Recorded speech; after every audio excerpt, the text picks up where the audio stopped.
Chegando numa adolescência, e aí como é que você trata? Aí você vai ter que, primeiro, começamos com a instrução impositiva, movemos para uma instrução de convencimento, e agora você vai para o diálogo. Porque o adolescente, querido, já fica mais complicado.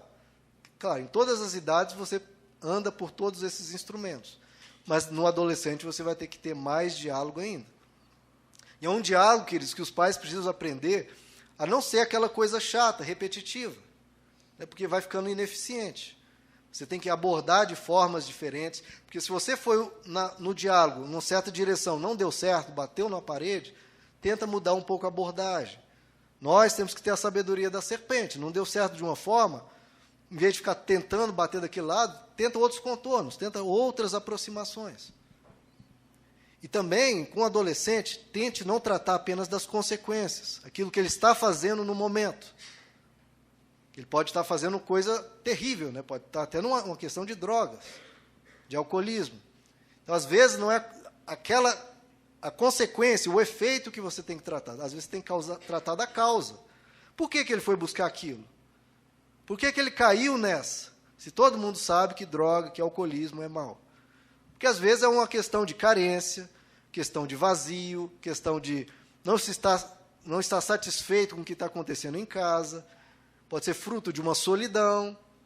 A pessoa se sente muito, muito, muito sozinha e acaba caindo numa dessas. Então, às vezes, é importante tratar a causa, em vez de ficar tratando somente da consequência.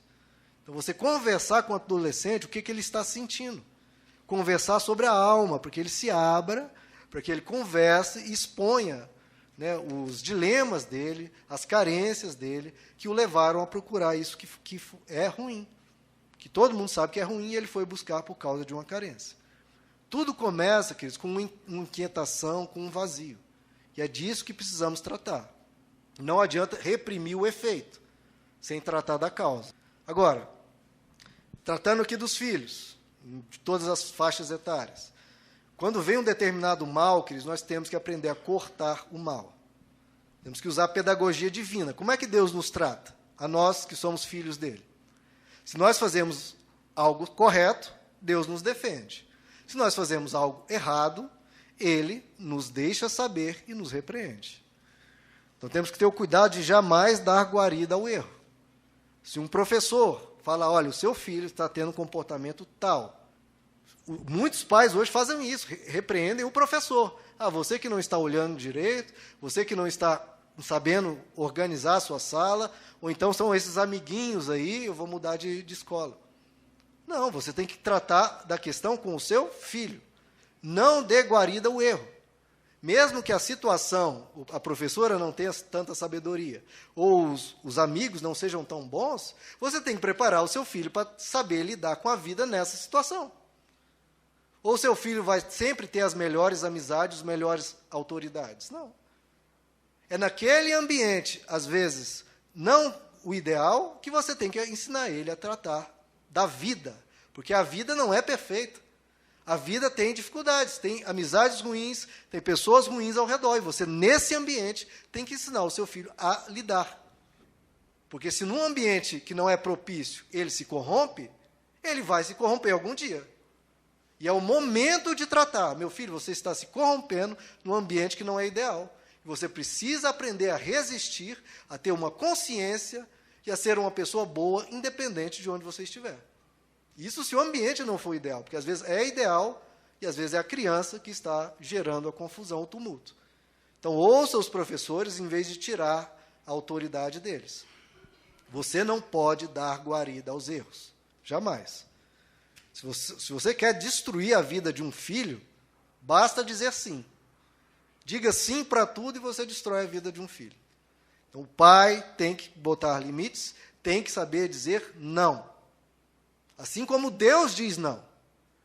A palavra de Deus nos diz, pedis e não recebeis, porque pedis mal, para gastar em vossos prazeres. Então, Deus fala não. Às vezes você pede algo para Deus e Deus vai dizer não. E o pai também precisa aprender a dizer não, quando for um pedido egoísta, for algo ruim, algo que não vai contribuir para a educação da criança. O pai tem que colocar limites. Não pode ser uma mera ovelha, deixando a criança ir para onde quer que ela queira. Não. Porque senão vai criar criança sem educação, sem respeito, sem vergonha na cara. Não. Não justifique o erro do seu filho, pelo contrário, faça como Deus, repreenda. Você tem que vencer os males da criança.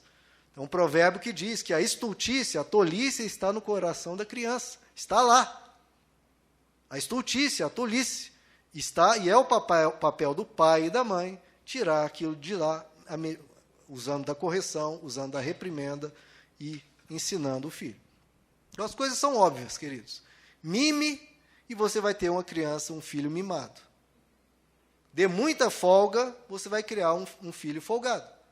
Dê guarida à preguiça, ele vai ser uma pessoa preguiçosa. Agora, não dê guarida a nada disso e dê responsabilidades. Vai se tornar uma pessoa responsável. Muito vem de berço, como é dito, né? E diante dos males, diante de um comportamento inadequado, queridos, cabe ao pai agir. Você tem que cortar o mal pela raiz enquanto é tempo.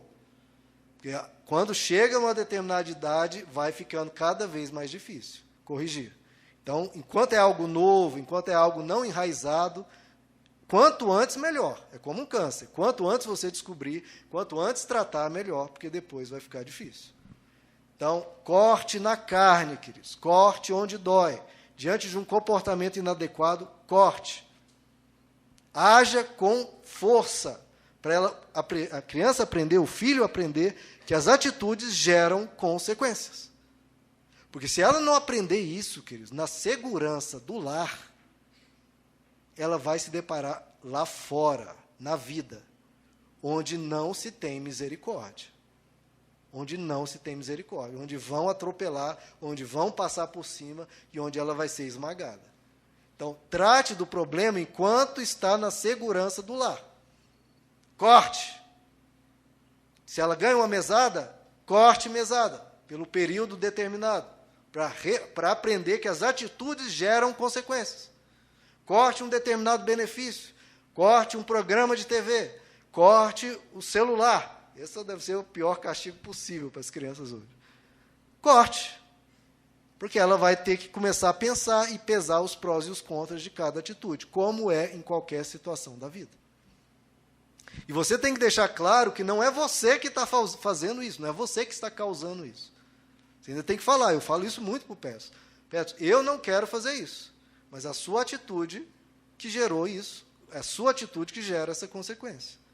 Então você tem que deixar claro que não é você que está fazendo, é ela que está gerando isso sobre ela mesma.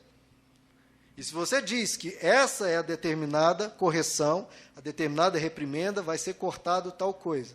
Você disse, você cumpra.